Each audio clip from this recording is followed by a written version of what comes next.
How do you get so handsome? Honestly, I can't tell you. It is just absolute, just God-given talents, I was like, and I was like, what the this. is he talking about next question? That's it. We're done with the No, question. It's all about being like that's the dinner. most important question. And then, That's why we had to ask it, because I just can't tell you. I'm sorry. Ah, you know what I'm saying? yeah. Appreciate.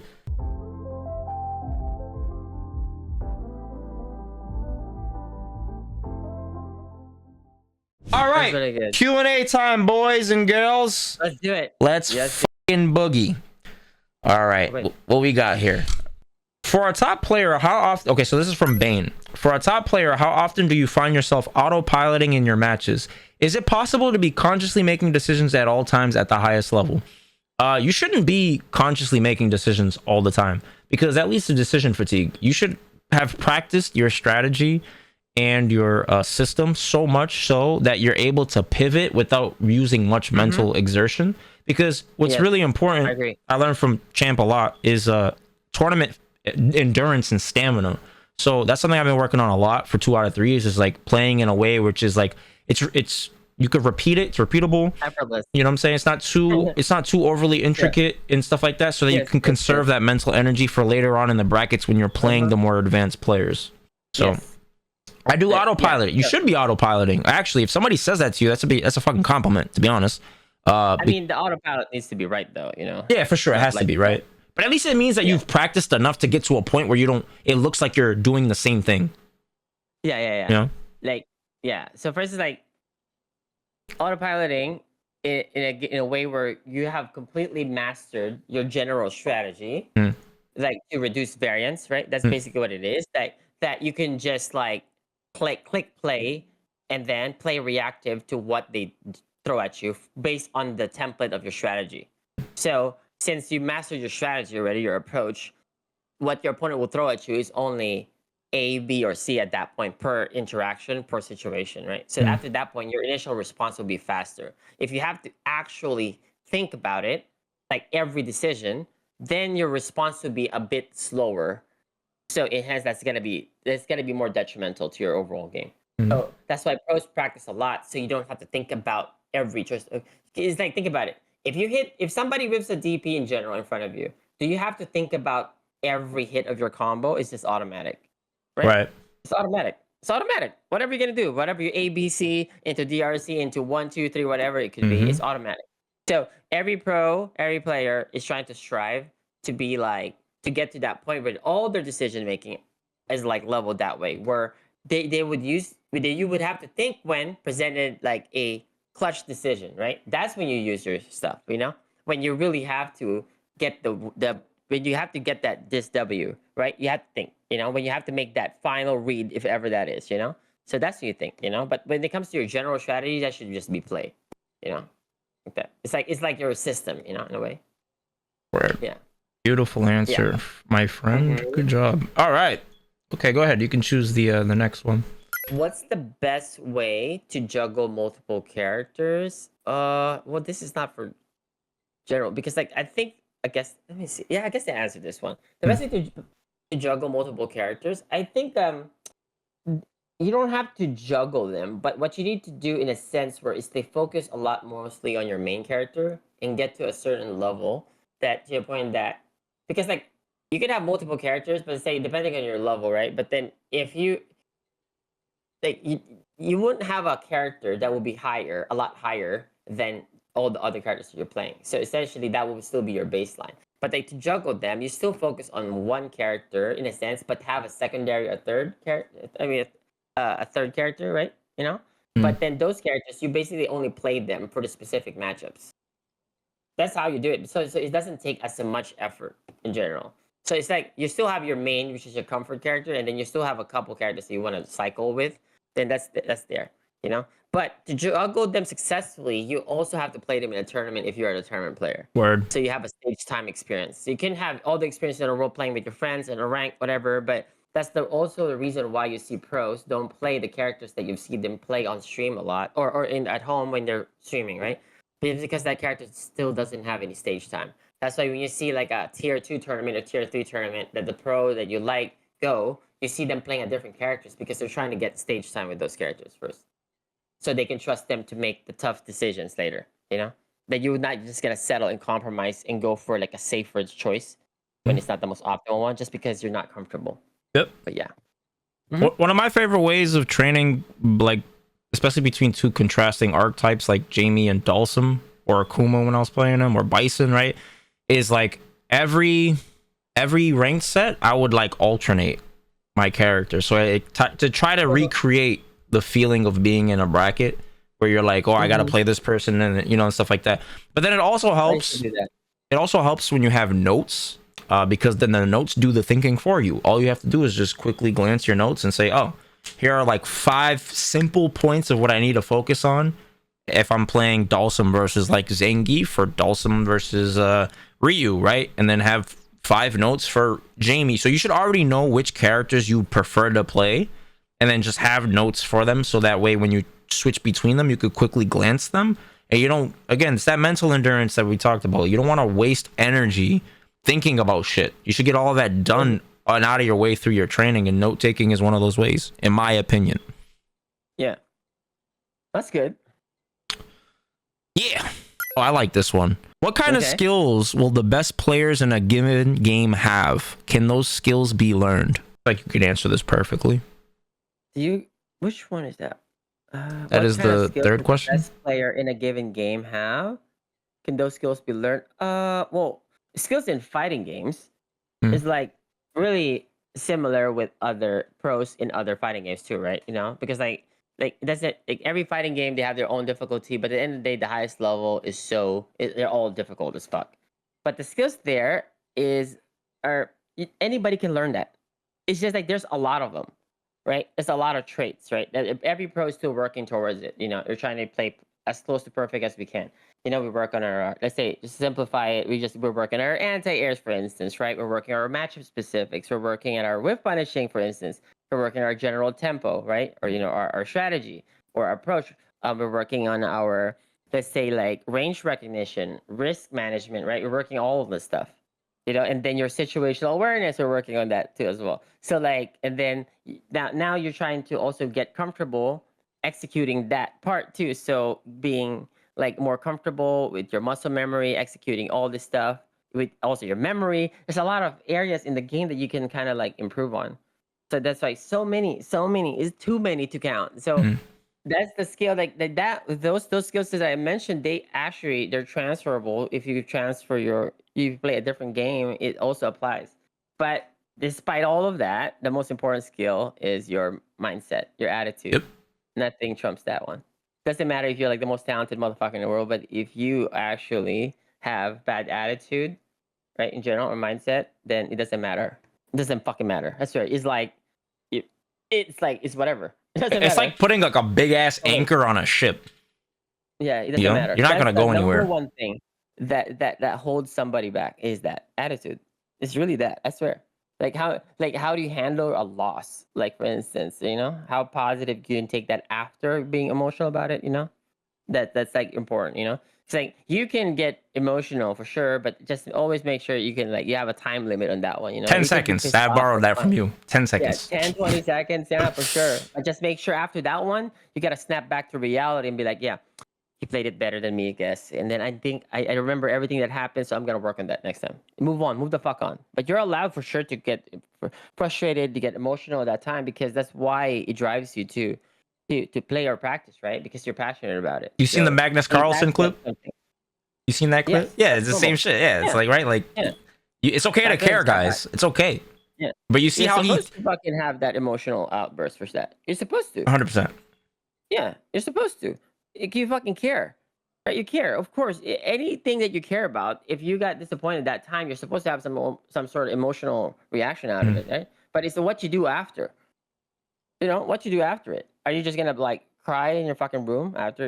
Right? So it's that attitude, number one. And you see how like when he walked away and he came back, and it was kind of like that 10 seconds thing you talked about, and he gave him a pat on his back, but he was still pissed. It was, Pissed. But that was such a human moment. Like, that was so dope, and so many people didn't fucking understand that. They're like, the comments I was reading, I was like, damn, like, how many people roam this earth not caring about shit? Yeah, that's actually crazy. Like you're supposed to feel that way, but like mind you, when somebody gets pissed off like that, they're not. There's never to the person. Right. It's usually to himself. Like a fuck, I can't believe that Right. fucking happened. Like like. But people would seem like, oh, dude, he just disrespected this dude. Like, I don't know. But at least the other guy, Gukesh, kind of knew about what's up. It wasn't about him, So Yeah, still showing Gukesh that. was But he's everybody so empathetic, bro. He was like, "Oh my god," like, and then he's like, "Oh, is he okay?" Like, it was so Mhm. funny, like, like he didn't even get to really Yeah, celebrate it because he was so like concerned of attitude. Magnus in that moment. And then what it reminds me of is kind of when like Punk beat Big Bird. Like Punk didn't really pop off because his friend, like he Yes. thought about his friend in that moment, and he's like, First. Yes. "Damn," and then it hit him. Big Like it Bird was consoled like, him, and then he hugged him. Congratulations, right? Like yeah, that. But you can see Big Bird was disappointed at the start, but then congratulated his friend after, right? yeah. That's how you process these things. Like yeah. But then I know people who be like pissed the fuck off to the fullest, brother, and without practice, and then get mad that they got bodied. I said, okay, you got pissed, you didn't have practice, and then you were mad that you get bodied. So now that cycles again. Piss even more, not practice, get even more bodied. And now you say fuck everything. Like I don't understand that. I don't Right. understand. At least use That's it. actually weird to me. Yeah, at least Yeah, use I'm the actually fuel, weird to bro. me. Like, You're pissed off, right? mm, Okay, right. cool. Use it to fire to give you like the motivation to actually practice, right? Okay, but then but for some reason the loss still lingers forever. Not even 10 seconds, forever, brother. Mm. Yeah, so it's crazy. Yeah, I think like It's crazy. every like with anything, right? You have skills that are like directly tied to the craft. So like, like a artist is gonna have technique with their strokes and their hand positioning and pressure or whatever, right? A musician is gonna have hand placements on the guitar or whatever, right? In a fighting game, it's like execution, it's gonna be understanding of the engine, right? But then there's the stuff outside of it that really feeds that, and it's mindset. It's like Champ said, like that's the engine. If Only you thing that if you matters. don't have It- a strong That's the engine, only your thing. car's going nowhere. Yeah. Oh yeah, dude. Trust me. Like you could have no talent. If that dude's attitude is insane, that dude's 100% making it. Doesn't it's not even it doesn't even matter. That's the only thing that matters is fucking their attitude, how they learn things, how they take losses, how much losses can they take. They should tilt too, fight you, because they're human, right? But Mm. then after, what did they do after they recover from the tilt, right? Did they train again? What did they do? And they should take breaks too. Did they take breaks? Right? That's all part of that. It's all about the attitude. So if the person's attitude is fucking the worst Mm. or in question, then that's the only thing that's holding them back. Nothing else. I It's not still about their character. It's not about the other thing. It's just their attitude. That's the only You reason know. why I'm here, to be honest. Is like I don't think I'm talented. I think I just work That's good. That's extremely important. smart and extremely hard, Mm-hmm. and I'm fucking Mm-hmm. resilient. I've lost That's number so, one, brother. yeah, I've brother. Attitude, baby. I That's it. am, you know what I'm saying? I Attitude. don't take every loss with grace, but I do Yeah, get yeah, up, for sure. I've brushed myself off, and I keep fucking moving forward. Keep going. Yeah. Yeah, yeah. There's like For not sure. many people, because there's not many people that could stick to something for a month, right? Like a month, 30 days of doing something that benefits them, right? Like going to the gym. Yeah, And then yeah, for sure. and then there are the freaks that do something for 15 years like me, and they keep getting up like it's day one every single day, Mm-hmm. over and over Yeah. again. To be like motivated too. Like Mm. obviously that's like I actually think like that one is up there too, being motivated to like find ways to kind of like get you going, Mm. just to like sometimes like, oh my god, I'm not so motivated to actually study today or let alone like maybe play. I'm not motivated to be like, you know what? I need to kind of get myself going. Mm. And then I have to think about the times like when was the last time I fucking got pissed off? Yeah, that motherfucker talked some shit, right? Yeah, you know what? That motherfucker talked some shit. I'm gonna fuck him up. You know what? So then Word. it gets me going. It was like that. But I had to find something to kind of get me going. If it's not like that, if nobody talks shit. Like I feel like I'm not as motivated as that. Yeah. But now that we have like new Marvel games, so kind of excited, more motivated than ever to Mm. play a lot more Street Fighter. In the meantime, well, before those games comes out, because like right now, let's say if I play fighting games, right, I'll probably play fighting games like maybe out of my 100%, like Mm. let's say I probably play Street Fighter 6 maybe about 80%. Mm. The other 20 I play the other games maybe if that. But then when that other game comes out, I'm still gonna play Street Fighter 6 maybe like in a week, maybe like once or twice. But a lot of Word. that being across the board too. Yeah, for sure. Because I like Street Fighter 6, so excited for that. Oh, I was gonna say something to piggyback on what you said. Oh yeah, so like motivations change too, right? Like because at the onset of something, like when you're in the new stages, like you know everything's so like novel and there's just like all the freshness of shit. It's easy to be motivated because it's just so much vastness, right?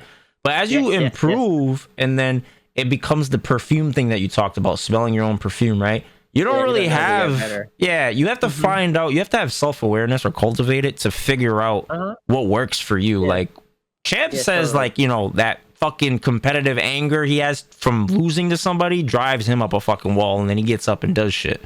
You know what I'm saying? Yeah, I need that. Yes, that's needed. Yeah, for me, it's like, I don't like the fact I don't understand something. Like, I'm like, why the fuck did I don't even know why I lost here. That gets me so... I hear that all the time from many pros that I talk to all the time. They would tell me, bro, I don't even know how I fucking lost to that shit. I said, huh? This is why you lost to that. Boom, boom, boom, boom, boom, boom. But how come it's never obvious? Because you're watching. That was the most obvious thing. No, it's not that. Even when we rewatch it, the ones that really be talked about or be highlighted, it would be like, yeah, because I dropped this thing here. Oh, I just didn't do this here. It's something super linear.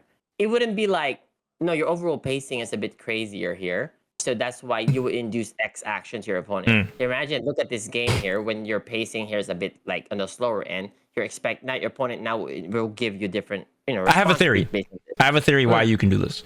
Because you have so much experience from so many fucking different titles that you know how to win in so many different ways. So you don't have a bias to how you want to win. You just know the winning way. Whatever. I don't think there should be a bias to anything. But hear me out. So what I think is happening, is when somebody is like enamored, they're so fixated on fixing something, they're trying to fix it with the same filter that created the problems. You know what I'm saying?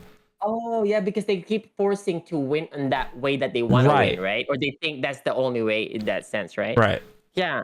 Because if you have to play a certain way, then you have to play a certain way, right? Regardless whatever the fucking public says, oh, that's the incorrect way. The goal of the tournament is to win the tournament, right? Not necessarily to play whatever the fucking whoever's come up with, like, this is the correct way to play this character, you know?